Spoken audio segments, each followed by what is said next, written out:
নমস্কার প্রিয় দর্শক বন্ধু, বাংলাদেশের বিশেষ প্রতিবেদনে আপনাদেরকে স্বাগত জানাই।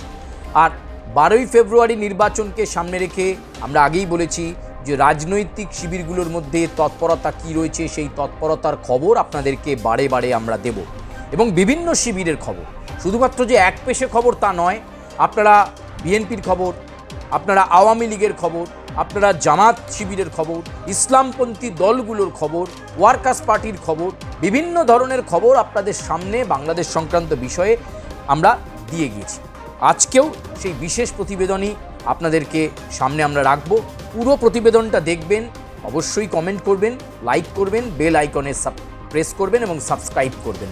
আজকের যে বিষয়, আপনারা জানেন যে 12ই ফেব্রুয়ারির নির্বাচনকে সামনে রেখে রাজনৈতিক দলগুলো তারা তাদের মতো পরিকল্পনা করতে শুরু করেছে। গতকালের যে ভিডিও প্রতিবেদন ছিল, আপনারা কি দেখেছিলেন যে বিএনপির হয়ে এক সংখ্যালঘু হিন্দু মহিলা তিনি বলছেন যে বাংলাদেশটাকে যদি পাকিস্তান হতে দিতে না চান তাহলে বিএনপিকে ভোট দিন এবং ধানের শীষকে আওয়ামী লীগ মনে করুন।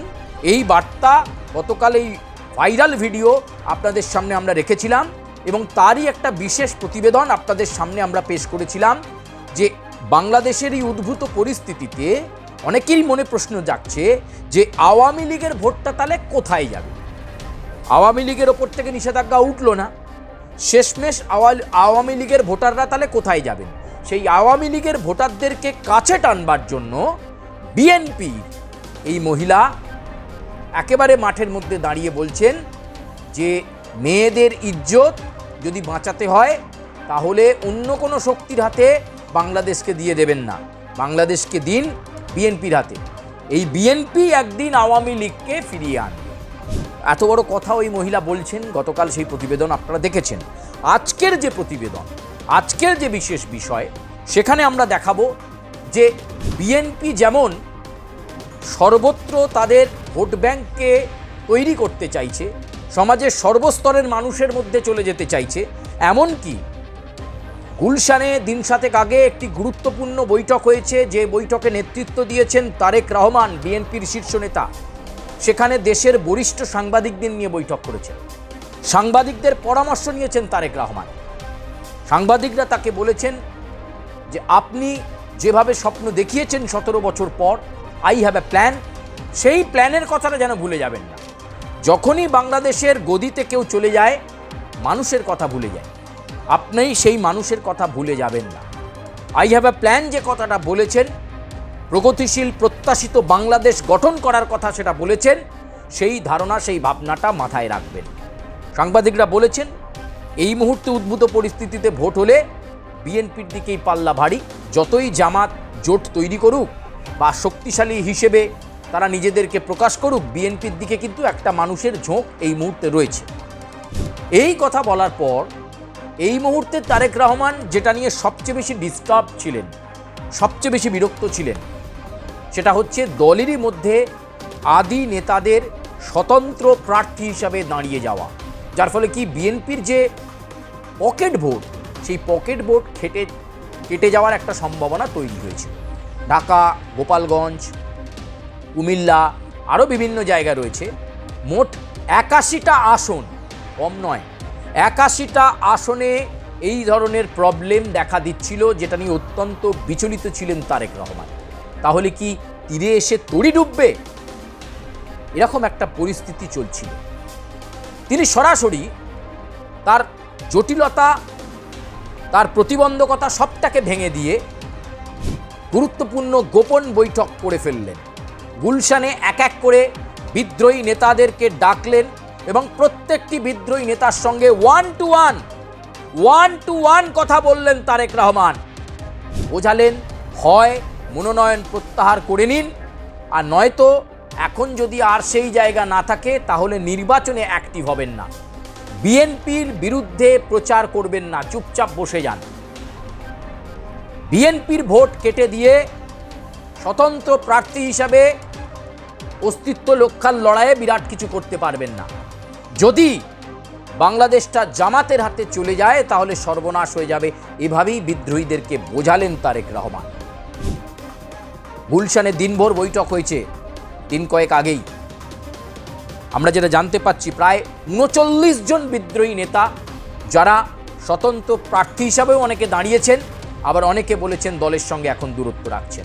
যদিও এই বৈঠকে ডাকা হয়েছিল বিএনপির অত্যন্ত বরিষ্ঠ নেত্রী রুমিন ফারহানাকে, কিন্তু রুমিন ফারহানা বলে দিয়েছেন, সরাসরি তারেক রহমানকে চ্যালেঞ্জ ছুড়ে বলেছেন যে তার বুকের পাটা আছে, তিনি দেখে নেবেন তারেক রহমান কত বড় বাপের বেটা।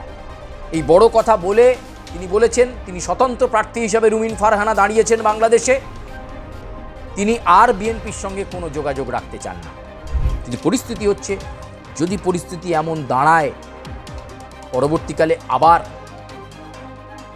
দলে আসতে হয়, তাহলে কি রুমিন ফারহানার জন্য রাস্তাটা খোলা থাকবে?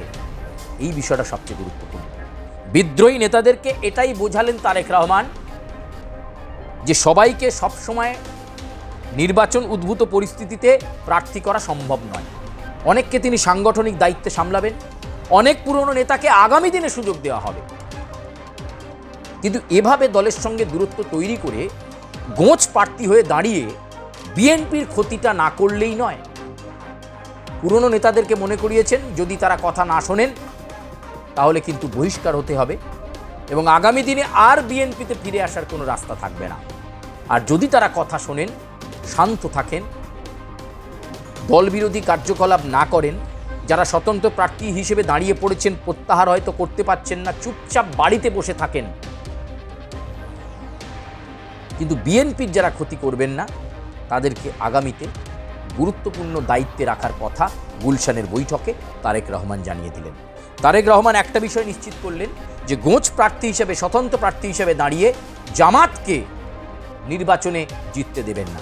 অর্থাৎ জামাতের যে প্ল্যান সেটা কিন্তু তারেক রহমান ধরে ফেলেছেন।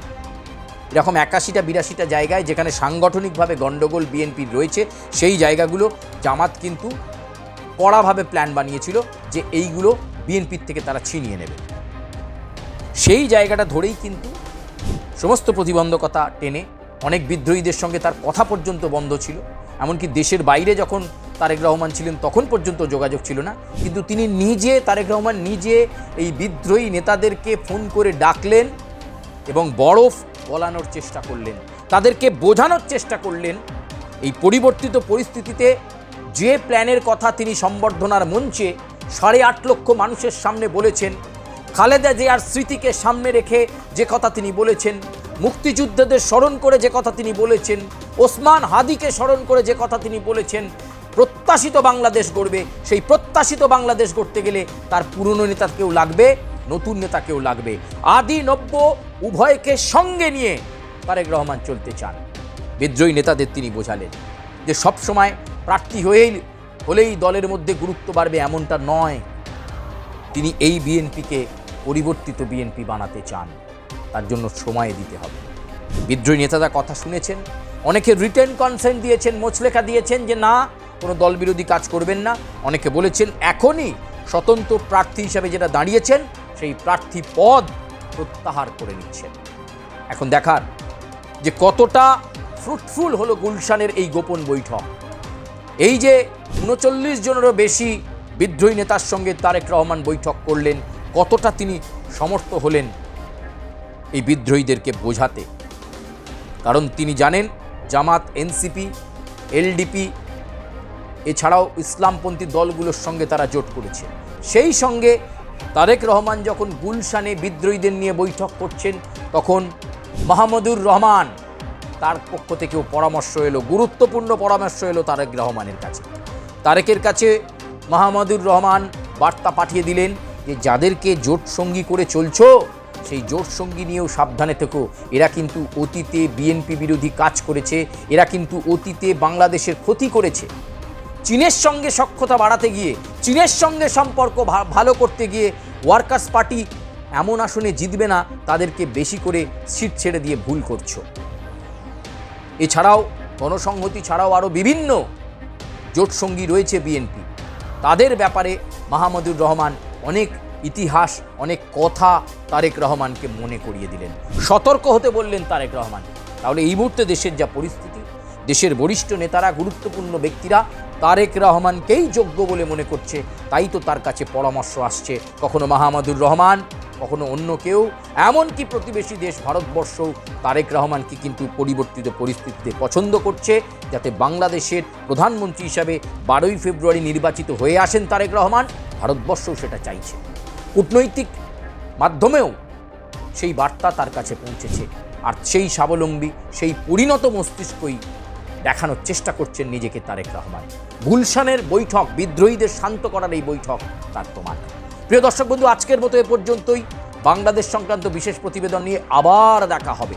আমরা সেই গত বছর 5ই আগস্ট থেকে আপনাদেরকে আপডেট করছি, আগামীতেও করব।